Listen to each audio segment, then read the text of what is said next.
আমার ঘুমাতে সমস্যা হচ্ছে। আমার মোবাইল ফোনটি ব্যবহার করতে সমস্যা হচ্ছে। আমার ইংরেজিতে কথা বলতে সমস্যা হচ্ছে। আমার ভিডিওটি তৈরি করতে সমস্যা হচ্ছে।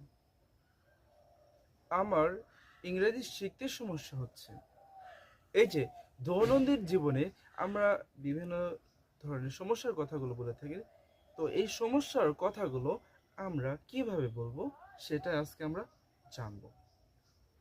আচ্ছা, আমার কোনো কিছু করতে সমস্যা হচ্ছে, সেক্ষেত্রে আমরা একটা স্ট্রাকচার ইউজ করতে পারি। সেটা হচ্ছে I am having a hard time, এরপরে ভার্বের সাথে ING plus extension. I am having a hard time, এরপর ভার্বের সাথে আইএনজি হবে, তারপর বাকি অংশ। For example, I am having a hard time speaking English. আমার ইংরেজিতে কথা বলতে সমস্যা হচ্ছে।